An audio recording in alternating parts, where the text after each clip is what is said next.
السلام علیکم ورحمۃ اللہ وبرکاتہ۔ آج انشاءاللہ ہم سورہ بقرہ شروع کر رہے ہیں اللہ کی رحمت سے۔ کل میں نے آپ کو اس کا تھوڑا سا خلاصہ اور تعارف دیا تھا، مجھے امید ہے کہ سب بہنوں نے سنا ہوگا۔ آج ہم سورہ بقرہ شروع کرتے ہیں۔ ویسے تو میں چاہ رہی تھی کہ پورا رکوع کروں، لیکن اگر مجھے لگا کہ 15 منٹ سے زیادہ ہو گئے تو میں پھر جس آیت کی میں تفسیر کر رہی ہوں گی اسی آیت پہ میں اس کو چھوڑ دوں گی اور پھر میں کل کروں گی، کیونکہ زیادہ لیندی جو ہو جاتا ہے تو پھر اس کو سننا تھوڑا، سمجھنا، ذہن میں بٹھانا تھوڑا مشکل ہو جاتا ہے۔ میں پہلے تلاوت کرتی ہوں، پھر ترجمہ اور اس کے بعد انشاءاللہ تفسیر۔ اعوذ باللہ من الشیطان الرجیم، بسم اللہ الرحمن الرحیم۔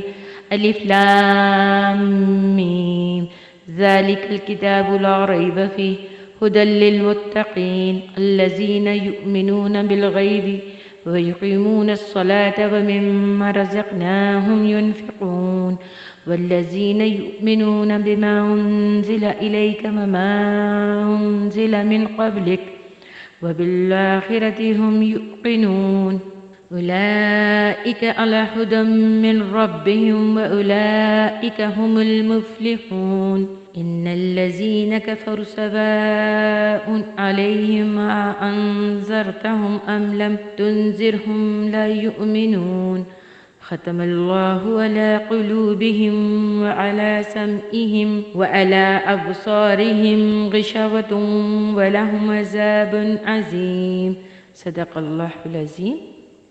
ترجمہ۔ الف لام میم، یہ کتاب نہیں کوئی شک اس میں ہدایت ہے متقی لوگوں کے لیے، وہ جو ایمان لاتے ہیں غیب پر اور وہ قائم کرتے ہیں نماز اور اس سے جو رزق دیا ہم نے انہیں وہ خرچ کرتے ہیں، اور وہ جو ایمان لاتے ہیں اس پر جو نازل کیا گیا طرف آپ کے اور جو نازل کیا گیا آپ سے پہلے اور آخرت پر وہ یقین رکھتے ہیں، یہی لوگ ہیں ہدایت پر اپنے رب کی طرف سے، اور یہی لوگ ہیں وہ جو فلاح پانے والے ہیں۔ بے شک وہ جنہوں نے کفر کیا یکساں ہیں، برابر ہیں ان پر، خواہ ڈرائیں آپ انہیں یا نہ آپ ڈرائیں انہیں، نہیں وہ ایمان لائیں گے۔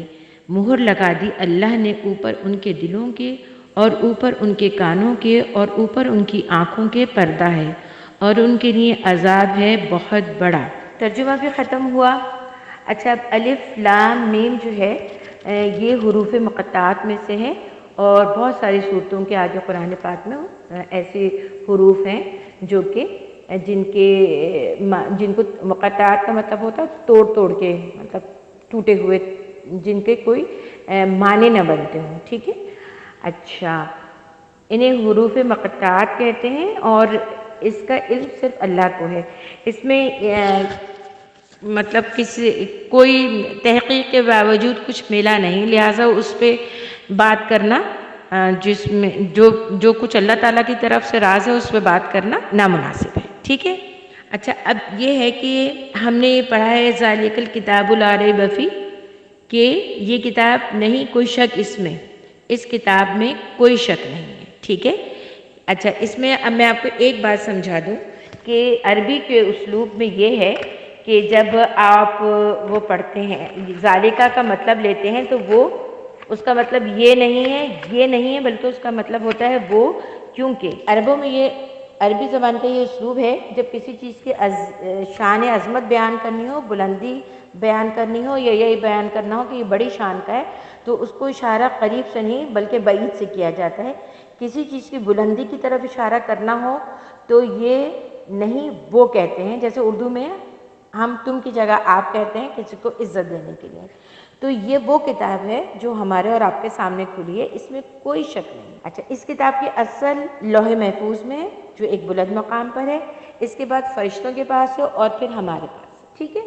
ذالکہ کا مطلب یہ ہے کہ یہ وہ کتاب ہے جس کی بشارت ہر نبی نے اپنے دور میں دی کہ آخر میں ایک کتاب آئے گی جو ہدایت کا ذریعہ بنے گی، اور وہ ایک آخری نبی اور رسول پر نازل ہوگی، اور اس کتاب میں کوئی شک نہیں، اس میں بالکل تمام باتیں سچی ہیں متقین کے لیے، ٹھیک ہے۔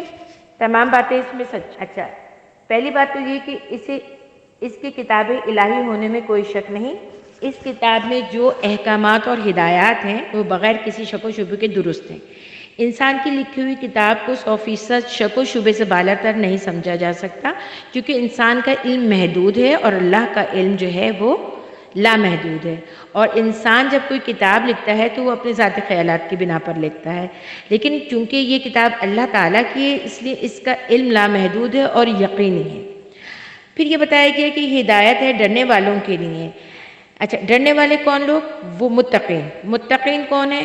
جو اللہ تعالیٰ سے ڈرتے ہیں، جو پرہیزگار ہیں، جو بچتے ہیں گناہوں سے۔ پرہیزگاری کا مطلب ہوتا ہے بچنا، تو جو بچتے ہیں گناہوں سے، ٹھیک ہے، اور یعنی وہ یہ خیال رکھتے ہیں کہ ان کا کوئی عقیدہ، کوئی عمل، کوئی علم غلط سمت میں نہ چلا جائے، تو ان کے لیے یہ کتاب راہ ہدایت ہے۔ اور یہ کتاب انہی کو فائدہ پہنچاتی ہے جس کو حق و باطل کی پہچان نہ ہو، اس پر کوئی فرق نہیں پڑتا۔ سچ اور جھوٹ کی، اچھے اور برے کی جس کو پہچان ہو اس کو کوئی فرق نہیں پڑتا، اور یا جس کے دل میں ہدایت کی طلب نہ ہو اس کو کوئی فرق نہیں پڑتا۔ اصل میں یہ کتاب ہدایت ان لوگوں کے لیے ہے جن کو اس کتاب سے ہدایت حاصل کرنے کی تڑپ ہو اور طلب ہو، ٹھیک ہے۔ اچھا، ہدایت کے دو معنی ہوتے ہیں، آپ یہ سمجھیے ہدایت کے دو معنی ہیں۔ ایک تو یہ کہ آپ نے بتا دیا کہ قرآن شریف نے ہمیں بتا دیا کہ صحیح راستہ کیا ہے، ٹھیک ہے، لیکن کیا ہے، ہم نے کیا پک کیا اس میں سے، ہم نے صحیح راستہ چوز کیا۔ اور دوسرے معنی یہ ہے کہ ہدایت کی منزل تک پہنچا دے۔ قرآن پاک تو تمام بنی نوع انسانوں کے لیے ہے، بس ہمیں چوز کرنا ہے، انسانوں کو چوز کرنا ہے کہ اس سے ہدایت حاصل کرنی ہے یا گمراہ ہونا ہے، اس کو نہ پڑھ کے، اس کی ہدایت سے فائدہ نہ اٹھا کے۔ اور دوسری معنی ہے کہ ہدایت کی منزل تک تو وہی لوگ پہنچتے ہیں جو اللہ سے ڈرتے ہیں، اس کے ناراضگی سے ڈرتے ہیں، جس کو یہ پتہ ہوتا ہے کہ اس دنیا کو ایک امتحان گاہ سمجھیں اور وہ عمل کریں جو آخرت میں ان کو سرخرو کرتے۔ سورہ بقرہ کی ایک آیت میں اللہ تبارک تعالیٰ نے ارشاد فرمائے، ہدایت ہے تمام انسانوں کے لیے، اس ہدایت سے فائدہ اٹھانے والے وہی ہیں جو متقی ہیں، یعنی اللہ سے ڈرنے والے ہیں۔ جو لوگ اللہ سے ڈرتے ہیں یہ بات ہمیشہ پیش نظر رکھتے ہیں کہ ایک دن اللہ کے سامنے حساب دینا ہے، اور وہ اللہ کے ڈر سے، اللہ کے عذاب کے ڈر سے، اللہ کی ناراضگی کے ڈر سے ہر وہ کام چھوڑ دیتے ہیں جو اللہ سے ناراضگی اور اس کے عذاب کا باعث بنے۔ اچھا، متقین کے اوصاف، متقین کے 3 اوصاف ہیں۔ غیب پر ایمان، یہ ایک بہت بڑی حقیقت کی طرف اشارہ ہے کہ اس دنیا میں جو بھی ایمان رکھتا ہے وہ کچھ چیزیں ایسی ہیں جیسے جو ہمیں نظر نہیں آتی مگر ہمارا ان کے اوپر ایمان پکا ہے، جیسے اللہ رب العزت کی ذات، ہم نے اسے دیکھا نہیں لیکن دنیا میں اتنی بے شمار چیزیں اس کی نظر آتی ہیں کہ ہم کہتے ہیں کہ نہیں، کوئی تو ہے جس نے یہ ساری چیزیں میں، یہ دلائل ہے اللہ کے واحد ہونے کے اور اللہ کے ہونے کے، ٹھیک ہے۔ اس کے بعد ہم نے جنت دوزخ پہ ایمان، تمام نبی پیغمبر پر ایمان، وحی پر ایمان، اللہ کے فرشتوں پر ایمان، کیونکہ ان سب کو ہم نے نہیں دیکھا، وحی اترتے ہم نے نہیں دیکھا، نبی پیغمبر کو کسی کو ہم نے نہیں دیکھا، لیکن ہمیں ان پر ایمان پختہ رکھنا چاہیے۔ فرشتوں پر ایمان کہ وہ اللہ کی ہر وقت تسبیح کرتے ہیں اور اللہ تعالیٰ نے ان کو بہت سارے امور پر لگایا ہوا ہے، ٹھیک ہے۔ دیکھیں، اللہ کی توحید اور وحدانیت انسان کی آنکھوں سے نظر نہیں آتی، لیکن کائنات میں پھیلے ہوئے لاکھوں دلائل ایسے ہیں جس سے ہم اس نتیجے پر پہنچتے ہیں کہ کوئی تو خالق ہے، کوئی تو پیدا کرنے والا ہے، یعنی کہ پوری دنیا جو ہے ایک منظم و مستحکم نظام کے تحت چل رہی ہے۔ اچھا، اس کے بعد ہے فرشتوں پر ایمان، مر کے جی اٹھنے پر ایمان، جنت دوزخ پر ایمان۔ اچھا، اس کے بعد متقین کی ایک اور صفت بیان کی گئی ہے، اس میں عبادات ہیں، یعنی متقین جو ہیں وہ نماز کا پابند ہوتا ہے، ٹھیک ہے، اللہ کی راہ میں خرچ کرنے والا ہوتا ہے، جتنی عبادتیں اللہ تعالیٰ نے اس کے لیے فرض کی ہیں وہ ان تمام پر پورا اترتا ہے۔ بعض عبادتیں ایسی ہوتی ہیں جو جسم سے تعلق رکھتی ہیں، جیسے نماز ہے، حج کے کچھ ارکان جو ہیں وہ جسمانی طور پہ ادا کیے جاتے ہیں اور کچھ جو ہیں وہ صدقات خیرات کے ذریعے اور قربانی کے ذریعے ادا کیے جاتے ہیں، ٹھیک ہے نا۔ مالی عبادتیں جو ہیں وہ زکوٰۃ ہے، ٹھیک ہے، مال غریبوں پر مال خرچ کرنا، اپنی خوشی سے بخل نہ کرنا، نہ زیادتی کرنا کسی چیز میں۔ اللہ تعالیٰ نے نماز کو اسلام کا ایک اہم رکن قرار دیا ہے۔ مالی عبادتوں میں صدقہ، زکوٰۃ اور حج کے اراکین شامل ہیں۔ جو لوگ حضور کی لائی ہوئی تعلیم پر عمل پیرا ہیں، آپ صلی اللہ علیہ وآلہ وسلم پر جو کتاب نازل کی گئی ہے اس کو دل سے تسلیم کرتے ہیں، لیکن اس کا مطلب یہ نہیں کہ آپ سے پہلے جو پیغمبر گزرے ہیں ان پر ایمان نہ لائیں۔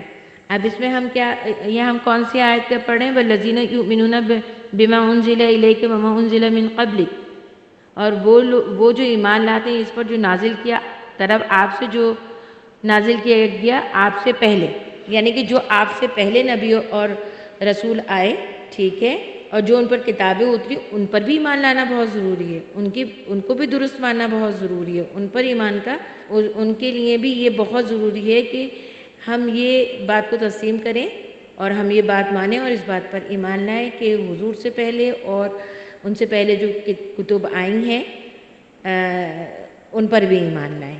اچھا، ان کتابوں کو توراۃ، زبور اور انجیل کے احکامات کو اللہ تعالیٰ نے ہمیشہ کے لیے نافذ نہیں فرمایا تھا۔ قرآن پاک تو بنی نوع انسان کے لیے ہے اور وہ اس میں تمام لوگوں کے لیے ہدایت اور رہنمائی ہے رہتی دنیا تک، لیکن توراۃ، زبور اور انجیل کے احکامات کو اللہ تعالیٰ نے ہمیشہ کے لیے نافذ نہیں فرمایا تھا، بلکہ وہ اپنے اپنے زمانے کے لیے تھی، اور ان کتابوں میں تحریف ہو گئی تھی، رد و بدل ہو گیا تھا، لوگوں نے اپنی اپنی مرضی کے مطابق اپنے اپنے زمانوں میں تحریف کر لی تھی، لیکن قرآن پاک کو آخری کتاب اور نبی کو آخری نبی قرار دیا گیا، اور اس کی حفاظت کا ذمہ خود اللہ تعالیٰ نے لیا۔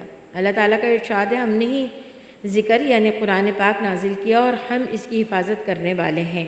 وہ اس بات پر یقین رکھتے ہیں کہ یہ موجودہ زندگی ختم ہونے کے بعد ایک اور زندگی ہے جو ابدی اور دائمی ہے، اور اس کو آخرت کے نام سے تعبیر کیا گیا ہے، اور آخرت کا عقیدہ دراصل ایسا ہے جو انسان کی زندگی پر اثر انداز ہوتا ہے، کیونکہ انسان کو جب اس بات کا احساس ہو کہ دنیا میں جو کچھ میں کر رہا ہوں اس کا حساب تو میں نے روز آخرت دینا ہے اور مجھے اسی کی بنیاد پر سزا اور جزا ملے گی، تو اس کے اعمال بہت محتاط ہو جاتے ہیں، اور اسی احتیاط کا نام تقویٰ ہے۔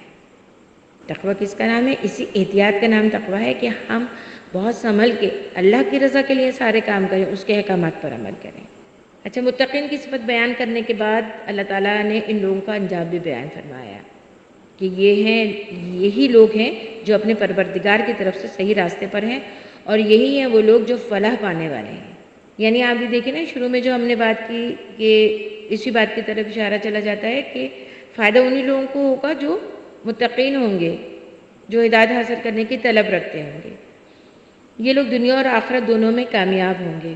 اچھا، مومن کا بیان ان 5 آیتوں کے اندر مکمل ہو جاتا ہے۔ اگلا بیان کافروں کا ہے۔ یہ وہ کافر ہیں جنہوں نے قسم کھائی ہے کہ ہم کسی بھی صورت حق پر ایمان نہیں لائیں گے۔ ان کے بارے میں ارشاد فرمایا، بے شک وہ لوگ جنہوں نے کفر اپنا لیا، ان کے حق میں دونوں باتیں برابر ہیں، چاہے آپ ان کو ڈرائیں یا نہ ڈرائیں، وہ ایمان نہیں لائیں گے۔ آپ کافروں کے سامنے لاکھ بھی حق کے دلائل لائیں اور وہ اپنی آنکھوں سے بھی دیکھ رہے ہوتے ہیں، مگر ایمان لانے والے نہیں، ہر صورت میں انہوں نے نہ ماننے کی قسم کھائی ہوتی ہے۔ آگے اللہ تعالیٰ فرماتا ہے کہ اللہ نے ان کے دلوں پر، ان کے کانوں پر مہر لگا دی ہے، ان کی آنکھوں پر پردہ پڑا ہوا ہے، ان کے لیے زبردست عذاب ہے۔ جب کوئی یہ طے کر کے بیٹھ جائے کہ ہم نے اللہ اور اس کے رسول کی بات ماننی ہی نہیں، تو پھر اللہ کی ہدایت روک دی جاتی ہے۔ پھر اللہ کیا کرتا ہے؟ دلوں پر مہر لگا دیتا ہے، بند کر دیتا ہے دلوں کے، ان کے کانوں پر مہر لگا دیتا ہے۔ جب وہ حق سنتے ہی نہیں ہیں نا، جب حق ان کے دل میں ہی نہیں اتر رہا، اور جب وہ آنکھوں سے اللہ تعالیٰ کی اتنی نعمتیں دیکھ رہے ہیں اور اللہ تعالیٰ کی بنائی ہوئی اتنی چیزیں، اور اللہ تعالیٰ کی ہی سمجھیں، آپ دیکھیں نا، اللہ تعالیٰ تو ہر ایک کا ہے، کھلا رہا ہے، پلا رہا ہے، سب کر رہا ہے اللہ نے، مگر سوچنے سمجھنے کی صلاحیت سے ہی محروم ہوتے ہیں وہ لوگ۔ تو پھر ایسا اللہ میاں کیا کرتا ہے؟ ہدایت ہی روک دیتا ہے کہ جو لوگ ہدایت کی طرف آنا ہی نہیں چاہتے ان کی ہدایت پر اللہ تعالیٰ روک دیتا ہے۔ تو اللہ تعالیٰ سے ہمیں دعا کرنا چاہیے کہ اللہ تعالیٰ ہمیں ہدایت پر قائم رکھنا، ہمیں نماز، روزہ اور تمام عقیدے جو ایک مسلمان ہونے کے لیے ضروری ہیں، ہمیں متقی بنائے اللہ تعالیٰ، اللہ سے اپنے آپ سے ڈرنے والا بنائے۔ ڈرنا اس معنی میں کہتی ہوں کہ اس بات سے ہمیں ڈرنا چاہیے کہ اللہ کہیں ہم سے ناراض نہ ہو جائے، اللہ کی ناراضگی سے بچنا چاہیے۔ اللہ کا ڈر یہ ہونا چاہیے کہ ہم جو اللہ نے ہمیں جن کاموں کے لیے منع کیا وہ ہم نہ کریں، پھر تو اللہ راضی تو سب راضی۔ بس اللہ تعالیٰ ہم سب کو راہ راست پر رکھے، قرآن شریف کو صحیح طور پر پڑھنے، سمجھنے اور اس کے احکامات پر عمل کرنے والا بنا دے، ہمارے دلوں میں بھی ہدایت کی تڑپ پیدا کر دے، طلب پیدا کر دے، تاکہ ہم سب جو ہیں وہ سرخ روح ہو کے اللہ کے سامنے جائیں، کوئی شرمندگی نہ ہو کہ ہم دنیا میں تو بس خسارے میں ہی رہے، کچھ کر ہی نہیں پائے۔ بس اللہ تعالی ہم سب کے لیے آسانی کرے، دین میں، دنیا میں، آخرت میں۔ اپنے لیے آخرت کے لیے بہت دعا کیا کیجیے، کیونکہ جب میں سوچتی ہوں تو بہت کانپ جاتی ہوں آخرت کا منظر سوچ کے۔ تو اللہ تعالی ہم سب کی آخرت کو سنوار دے، ہماری دنیا میں بہتری عطا فرمائے، اور ہم سب کو نیک اور اللہ کا پسندیدہ بندہ بنا دے۔ آمین ثم آمین یا رحمت للعالمین۔ ربنا تقبل منا انک انت السمیع العلیم۔ السلام علیکم ورحمۃ اللہ وبرکاتہ۔